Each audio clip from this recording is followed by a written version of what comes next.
Lil Durk's sentence increased by 5 months? Here's what's really happening. What's up, family? Welcome back to the channel, your #1 spot for breaking news, deep dives, and real talk about everything going down in the hip-hop world. If you're new here, make sure to hit that like button, subscribe to the channel, and share this video with anyone who needs to stay in the loop. And for my loyal subscribers, you already know what time it is. Let's get into this. Now let's address the elephant in the room. If you've been scrolling through social media or catching the latest headlines, you might have heard something shocking. Lil Durk's sentence has been increased by 5 months. Yeah, that's the story that's been circulating, but I'm here to tell you there's more to it than meets the eye.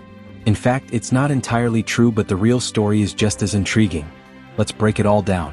First off, let's talk about what's really happening. It's not Lil Durk's sentence that's been extended, it's his final trial that's been delayed by 5 months. That's right, folks. The story's been twisted and blown out of proportion as usual, but when you dig into the details, the reality is still a big deal. A trial delay can be just as impactful, especially when you're someone like Durk, who's been under the legal microscope for years now. So why the confusion? Well, this is the age of clickbait headlines and viral gossip. People see 5 months and Lil Durk in the same sentence, and suddenly the narrative spirals out of control. But as always, I'm here to separate the facts from the fiction, and trust me, this situation is worth paying attention to. For those of you who might not be up to speed, let's rewind for a second. Lil Durk's legal troubles stem from a 2019 case in Atlanta. He was charged with some serious offenses, including criminal attempt to commit murder, aggravated assault, and possession of a firearm during the commission of a felony. The case made headlines back then, and it's been looming over his career ever since. Now fast forward to today. Lil Durk has been out on bail, focusing on his music, his family, and his brand. But the case never disappeared, it's been quietly progressing in the background.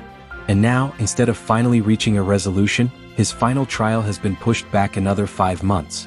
To put it bluntly, this delay is not good news. It means more uncertainty, more legal fees, and more time for the prosecution to build their case. So why was the trial delayed? That's the million-dollar question. There's been no official statement from Durk or his legal team, but there are a few possible reasons. It could be related to scheduling conflicts, new evidence being introduced, or even strategic moves by one of the legal teams. Whatever the reason, it's a major setback for Durk, who's likely eager to put this chapter behind him. But here's where things get interesting. While the trial delay isn't the same as a sentence increase, it still affects Durk's life in significant ways. Think about it. He's living with this case hanging over his head, not knowing what the outcome will be. That kind of pressure can weigh heavily on anyone, let alone someone who's constantly in the public eye.